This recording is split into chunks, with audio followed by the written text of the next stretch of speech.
Olá, eu sou a Tayane Luz, professora de Química, e hoje eu vim apresentar o tema soluções.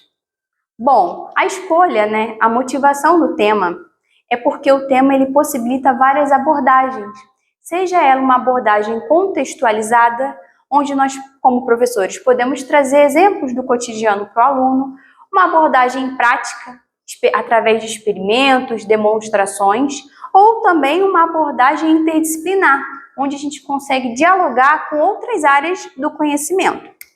Então, o tema soluções é um tema muito abrangente e a gente pode trabalhar muitas coisas. Então, a ideia da aula é trazer um pouquinho dos principais conceitos de soluções, tipos de soluções, classificação quanto à saturação, coeficiente de solubilidade, curva de solubilidade, para mostrar também, através dos gráficos, a importância e a necessidade de se fazer leitura de gráficos, algo que cai, extremamente nas provas, nos vestibulares. Então, vamos lá. Quando a gente trabalha soluções, e a gente para observar ao nosso redor, a natureza, a gente percebe que raramente nós encontramos substâncias puras, porque a maioria dos compostos eles são formados por duas ou mais substâncias, e isso é o que define as misturas. Logo, através desse esquemazinho aqui, eu pude simplificar para vocês que soluções, elas são misturas. Misturas o quê? Homogêneas. As misturas homogêneas, elas são misturas uniformes, onde nós temos, dois constituintes, o solvente e o meu soluto. O solvente, ele está em maior quantidade e o soluto em menor quantidade. Bom, esse solvente, ele é o meu agente de dissolução. Isso significa que ele vai dissolver o meu soluto, beleza? Então, vamos lá. Agora vamos iniciar explicando os tipos de soluções de acordo com o seu estado físico na natureza. Bom, nós temos soluções sólidas, soluções líquidas e soluções gasosas. As soluções sólidas, elas se apresentam com o solvente e soluto sólidos. Um exemplo bem simples são as medalhas de bronze, onde nós temos uma liga entre cobre e estanho. Bom, o cobre ele está em maior quantidade, logo ele é o meu solvente, e o estanho em menor quantidade. Bom, além das soluções sólidas, nós temos as soluções líquidas, e essas soluções líquidas, o solvente ele precisa ser um líquido, porém o meu soluto ele pode variar.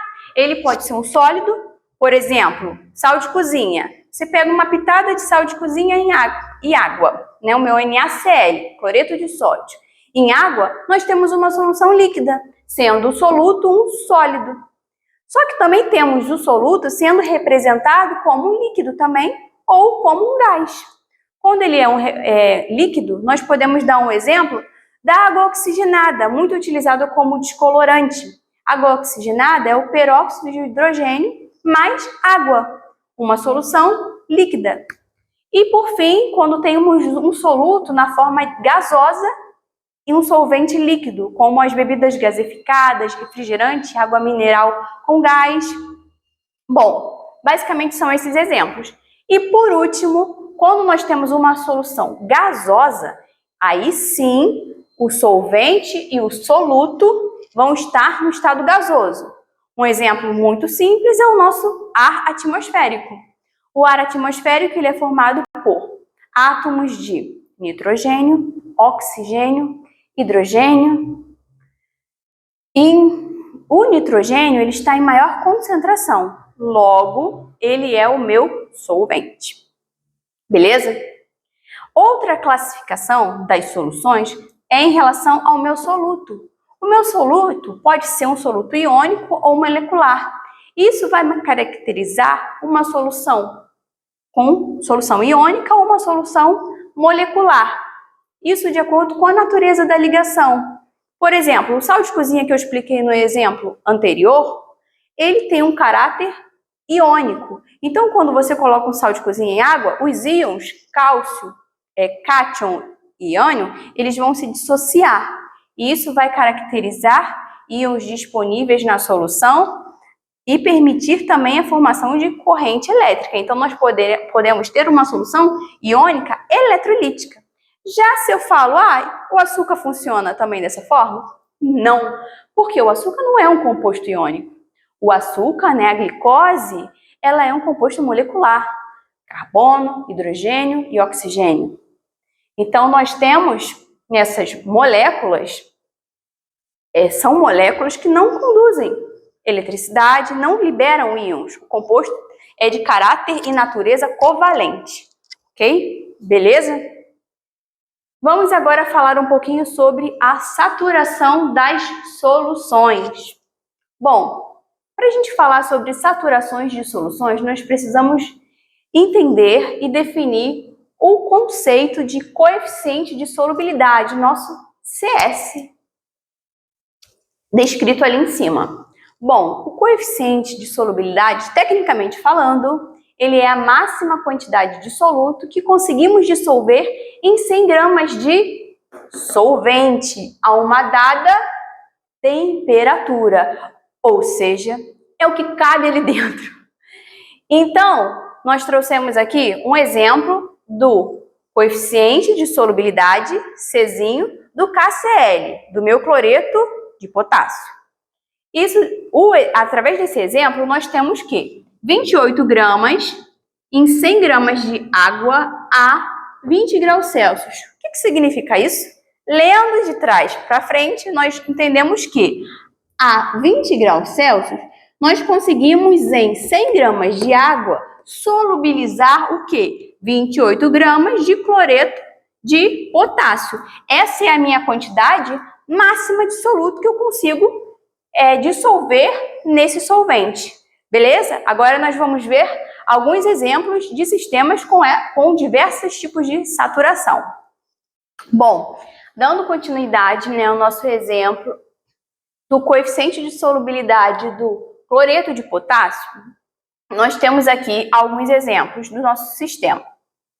No primeiro exemplo, nós temos, né, sendo adicionado no sistema uma massa, nessa colherzinha, nós estamos adicionando 28 gramas do soluto KCl nas condições de 20 graus Celsius de temperatura a 100 gramas de solvente água.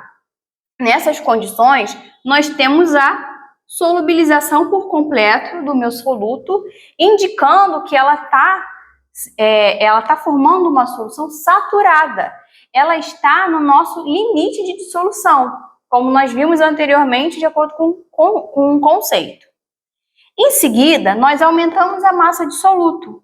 Com o aumento da massa de soluto e repetindo as mesmas condições de temperatura e massa do solvente, nós observamos um comportamento um pouco diferente. Parte da solução do solvente, do soluto, irá se solubilizar, formando uma solução saturada, porém, essa massa ela está maior que o permitido no coeficiente de solubilidade. Então, 28 gramas solubiliza e 2 gramas que sobra precipita e forma esse corpo de fundo. Logo, seremos uma solução saturada com corpo de fundo, certo? Além dessa, nós também temos uma soluções insaturadas, que é quando nós temos uma massa, 20 gramas de soluto, inferior ao nosso limite de coeficiente de solubilidade, que no caso são 28 gramas.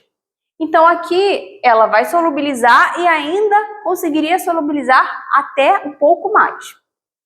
E por último, nós retomamos esse exemplo aqui, só que a gente faz algo diferente. Aqui foi adicionado uma massa de soluto de 30 gramas do meu KCl. Tayane, mas você falou que esse valor ele está acima do coeficiente de solubilidade, certo? Então ele não vai solubilizar. Certo. Porém, aqui nós influenciamos o nosso sistema fazendo o quê? Fazendo o aumento de temperatura. A gente está forçando a solubilidade. E geralmente o aumento da temperatura facilita e faz aumentar também a solubilidade de sólidos.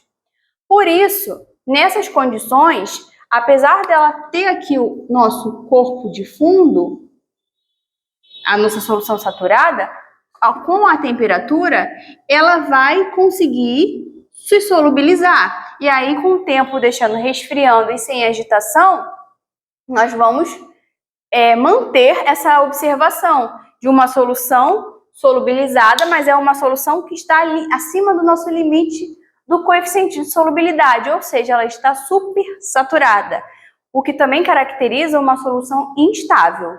Beleza? Vamos dar continuidade. Falando um pouquinho sobre curva de solubilidade, por definição, a curva ela é o gráfico que demonstra como a solubilidade varia a uma dada temperatura. Aqui nós temos dois gráficos para observar dois comportamentos diferentes. No primeiro gráfico, nós temos uma curva crescente e no segundo gráfico de solubilidade, nós temos uma curva decrescente. Ambos os gráficos no eixo X, relacionando a temperatura, e no meu eixo Y, a solubilidade. Se eu pego um ponto aleatório aqui da temperatura T1 e vejo no gráfico, observo o comportamento da solubilidade em um outro T2,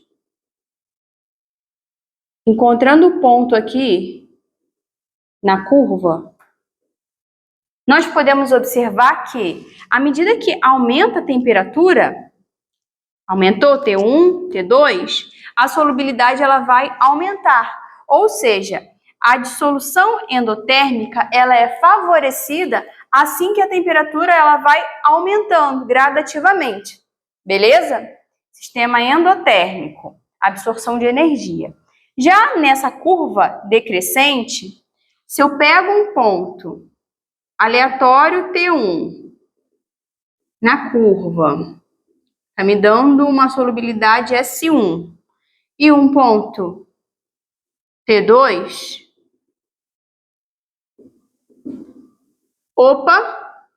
temos um comportamento diferente. À medida que eu aumento a temperatura, a minha solubilidade ela está diminuindo, porque nessa temperatura o ponto se encontrava aqui de solubilidade e agora ele está reduzindo. Então, a dissolução exotérmica ela desfavorece a solubilidade à medida que a temperatura aumenta. Isso pode ser visto, por exemplo, nos refrigerantes. Porque se você abre um refrigerante muito quente, ele vai liberar mais espuma, mais pressão e mais gás. Porque você aumentou a temperatura daquele sistema, ele está mais quente, então a solubilidade daquele gás no líquido, no solvente, ela vai diminuir. Logo, ele vai se desprender com mais rapidez, com mais facilidade. Bom, trouxe aqui um exemplo para a gente calcular de acordo com a curva de solubilidade do meu KCl. Bom, aqui está nosso gráfico, uma curva crescente, e a pergunta é o seguinte: para o preparo de uma solução saturada a 20 graus Celsius, com a temperatura do meu soluto de 28 gramas, com 28 gramas de soluto dissolvido, qual vai ser a minha massa de água necessária?